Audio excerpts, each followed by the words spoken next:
Attention, terrien blasé et désespérément avide de la moindre miette d'infos sur Spider-Man.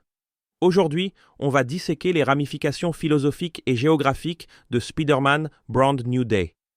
Et oui, ce titre est plus ringard que d'appeler l'étoile de la mort balle inoffensive de Tonton George. Pour ceux qui hibernèrent dans un congélateur ces dernières années, Peter Parker quitte New York. Encore. Oui, New York, le berceau des rats mutants et des pizzas de la taille d'OVNI, ne sera plus qu'un vague souvenir dans le rétroviseur d'araignée.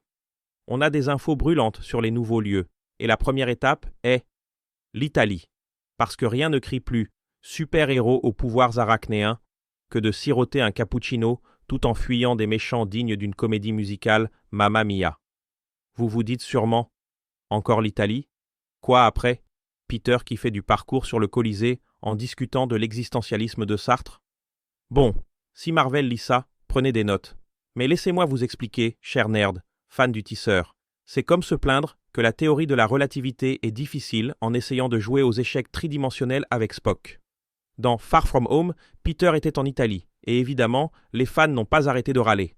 « Oh non, il a quitté New York. Qui va protéger Brooklyn ?» Détendez-vous, mes chers Frodon et Sam de l'univers Marvel, New York survivra.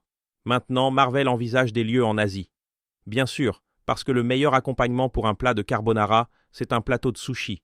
On ne connaît pas le pays, mais si Peter va au Japon, je l'imagine déjà se battre contre des ninjas tout en essayant de manger des ramen sans enlever son masque. Ça, mes amis, c'est le véritable art du camouflage.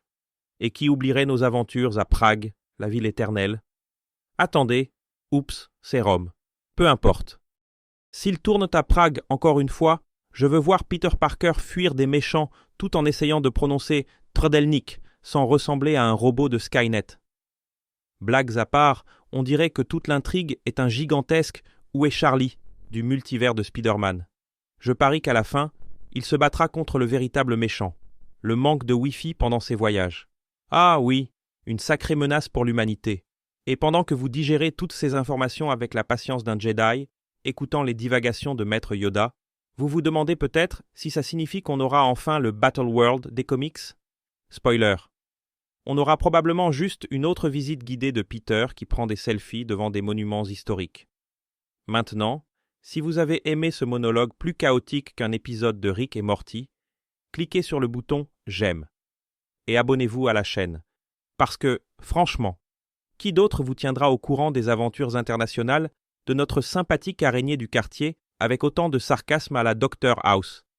Et, bien sûr, laissez ce commentaire acide en disant quel vilain classique vous aimeriez voir essayer de comprendre un menu en italien.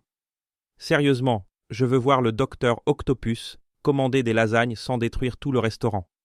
À la prochaine, quand on découvrira si l'araignée peut s'échapper d'un vignoble sans s'emmêler dans les vignes. Spoiler, même la théorie du chaos ne peut expliquer comment il va faire ça.